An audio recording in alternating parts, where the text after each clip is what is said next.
किया था जी, और इस चैप्टर में जिन चीज़ों को हम स्टडी करना चाह रहे हैं, जिनका इम्पैक्ट देखना चाह रहे हैं, वो हम देख रहे हैं कि social and legal environment of the country का हमारे बिजनेस के ऊपर क्या इम्पैक्ट होगा।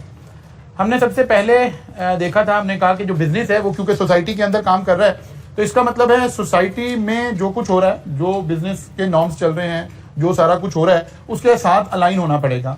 यानी सोशल फैक्टर भी हमारे बिजनेस को इम्पैक्ट कर रहे होंगे, इफेक्ट आ रहा होगा, पॉजिटिव और नेगेटिव। पॉजिटिव और नेगेटिव मेरे पास तो नहीं है, आप यार एक मिनट पॉज कीजिएगा फिर।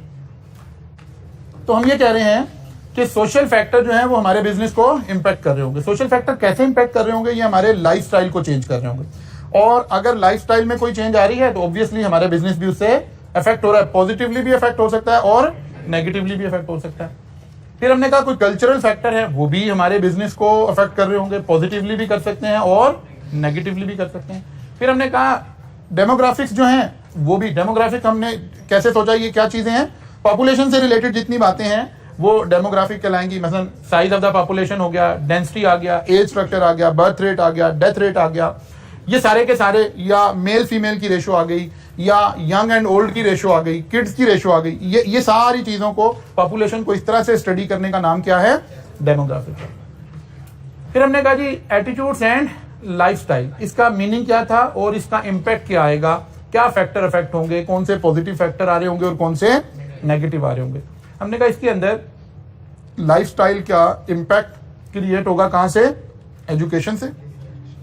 अगर एजुकेशन लेवल कंट्री में बढ़ रहा है तो लाइफस्टाइल, एटीट्यूड्स और तरह से डेवलप होंगे, और अगर कम हो रहा है तो फिर ऑब्वियसली किसी और तरह। Globalisation, urbanisation, social media, advancement in technology, advertisement, ये सारी बातें हमने डिस्कस की थी कि इनके क्या इम्पैक्ट हमारे बिजनेसेस पर आ रहे होंगे, पॉजिटिव क्या आ रहे होंगे और नेगेटिव क्या। सोशल वैल्यू, सोशल वैल्यू में हमने 4 बातों को डिस्कस किया था। क्या जी? परमिसिबल क्या चीजें हैं, प्रोहिबिटेड क्या चीजें हैं, एक्सेप्टेबल क्या चीजें हैं और अनडिजायरेबल क्या चीजें हैं। और हमने कहा कि जो एक आम अच्छा इंसान होगा, माशरे का एक पॉजिटिव इंसान होगा, उसको ये चारों बातें खुद से पता है कि मुझे क्या मेरी बाउंड्रीज हैं, क्या मैंने कहां बैठा हूं तो क्या बात करनी है और क्या बात नहीं करनी है। हम कह रहे थे कि इसका भी हमारे बिजनेसेस के ऊपर इम्पैक्ट पड़ेगा। हमारी जो पॉलिसीज बिजनेस की होंगी, किससे रिलेटेड? कोई बिजनेस की इटसेल्फ कोई पॉलिसी, कोई प्रोडक्ट्स, बिजनेस की प्रोडक्ट्स, हमारी मार्केटिंग पिच और हमारे स्टेक होल्डर, ये हम उन 4 बातों से अलाइन करके ही चल रहे होंगे। जैसे माशरे में, जैसी सोसाइटी में रह रहे होंगे, हमारी प्रोडक्ट्स और हमारी पॉलिसीज उससे अलाइन होगी। ठीक है ना? हमारी प्रोडक्ट और हमारी पॉलिसीज उससे अलाइन होगी। हम उन नॉर्म्स को नॉर्मली नहीं छेड़ रहे होंगे। अच्छा जी, फिर मार्केटिंग पिच भी हम उसी तरह से उस कल्चर, उस नॉर्म्स देखेंगे कि क्या इस प्रोडक्ट की मार्केटिंग हो सकती है सोसाइटी में कि नहीं हो सकती, या हो सकती है तो क्या पिच देकर चलेंगे तो फिर हो सकती है, कैसे नहीं हो सकती है। ये सारी बातें हमें डिस्कस करनी पड़ रही होंगी, उन नॉर्म्स के अंदर रहते हुए काम करना होगा। मसलन अगर हमारे यहाँ वजारत बहबूद आबादी को कोई ऐड चलानी हो टीवी पर, तो उसे देखना पड़ेगा कि वो 4 बातों के अंदर रहकर वो इस बात को कैसे पिच करेगा। ठीक है ना? तो इम्पैक्ट क्रिएट होगा सारी बातों का। इसी तरह से बहुत सारी ऐसी पर्सनल चीजें हैं जो हम माशरे में बिल्कुल ओपनली उनकी एडवर्टीजमेंट नहीं कर सकेंगे, हमें करनी भी पड़ रही होगी, तो हमें अपनी नॉर्म्स, पिच उसके मुताबिक एडजस्ट करनी पड़ रही होगी, हमें अपनी पॉलिसीज उसके मुताबिक रखनी पड़ रही होंगी। फिर आ गया था जी डेमोग्राफिक, यहां से हमने आगे चलना था। डेमोग्राफिक हमने कहा कि किसको कह रहे हैं? Study of population. तो सबसे पहले हम इसमें से निकाल सकते हैं एज ग्रुप। स्टडी ऑफ, वैसे तो बहुत सारी चीजें, हर वो डाटा जो हम नादरा की वेबसाइट को ओपन करके पॉपुलेशन से रिलेटेड कोई चीज एक्सट्रैक्ट करें तो वो डेमोग्राफिक कहला रही होगी। ठीक है ना? मसलन हमारे मुल्क में जी मेल अफराद कितने हैं, फीमेल कितनी है, 18 साल से बड़े कितने हैं, 18 साल से छोटे कितने हैं, शहरों में कितने लोग रहते हैं, देहातों में कितने लोग रहते हैं, पर फैमिली कितने, एवरेज पर फैमिली कितने लोग रहते हैं, कितने लोग हैं जिनके पास अपना घर है, कितने लोग हैं जिनके पास अपना घर नहीं है, कितने लोग हैं जो गाड़ी ओन करते हैं, कितने लोग हैं जो गाड़ी ओन नहीं करते हैं, कितने लोग हैं जो मैट्रिक पास हैं, कितने लोग हैं जो ग्रेजुएट हैं, कितने लोग हैं जो डॉक्टर। ये सब जब हम स्टडी कर रहे होंगे तो हम क्या कह रहे हैं? डेमोग्राफिक से। लेकिन जर्नली मोटी मोटी बातें हम क्या निकाल रहे होते हैं अपने बिजनेस से रिलेटेड? सबसे पहले तो एज ग्रुप देख रहे होते हैं। एज ग्रुप क्यों देख रहे होते हैं? क्योंकि नीड, नेचर ऑफ नीड और प्रेफरेंसेस डिफरेंट हैं। ठीक है ना? 18 साल से कम उम्र के बच्चों की नीड्स कुछ और होंगी, 40 ईयर से लोगों के ऊपर वालों की कुछ और होंगी, प्रेफरेंसेस कुछ और होंगी। ठीक है ना? तो ऐसे हम देख सकेंगे। या हमें देखना है कि एक कंपनी है जो कि किड्स के गारमेंट्स का या किड्स रिलेटेड कोई बिजनेस करना चाह रही है, तो वो फौरन किस में इंटरेस्टेड होगी? बच्चों में। और अब वो डेमोग्राफिक से क्या चीज उससे पता चलेगा कि मेरे लिए फेवरेबल है क्या अनफेवरेबल है? पॉपुलेशन या birth rate? Birth rate, population. अगर बिल्कुल इन्फेंट रिलेटेड चीजें तो फिर तो बर्थ रेट उसके लिए बड़ी अहम बात होगी कि यार बर्थ रेट इस कंट्री का क्या है, ठीक है। और अगर वो थोड़े से बड़े हैं तो फिर पॉपुलेशन का साइज देख रहे होंगे। इसका मतलब है ये चीजें हमें गाइड कर रही होंगी कि मेरे बिजनेस पर इसका इंपैक्ट क्या है, पॉजिटिव है या नेगेटिव है, या यहाँ ये फर्टाइल एरिया है बिजनेस करने के लिए या फर्टाइल एरिया नहीं है। फिर हम इसे साथ ही अटैच भी करेंगे, बाकी सारी चीजों से भी अटैच करेंगे कि लोगों का लाइफस्टाइल क्या है। क्या लोग मसलन आप बच्चों की किड्स की कोई गारमेंट से रिलेटेड बिजनेस कर रहे हैं तो फिर हम लाइफस्टाइल भी देखेंगे, क्या लोगों का लाइफस्टाइल क्या है। क्या लोग बिल्कुल 2 माह का, 3 माह का, 6 माह के बच्चे को भी ड्रेसअप करके रखना चाह रहे हैं, क्या वहां भी उसे फैशन कॉन्शियस दिखा रहे हैं, सारी चीजें दिखा रहे हैं। अब बिजनेस के लिए पॉजिटिविटी कुछ और है। और अगर हम कहने यार बच्चा या इसका क्या है कल्चर, लाइफस्टाइल, तो डिपेंड करेगा कि क्या लाइफस्टाइल है, क्या कल्चर है। शहरों में कल्चर कुछ और होगा, देहातों में कुछ और होगा, और सिंध में कुछ और होगा, पंजाब में कुछ और होगा। ये सारी चीजें इंपैक्ट कर रही होंगी आपके बिजनेस को। फिर आ गया जी जेंडर।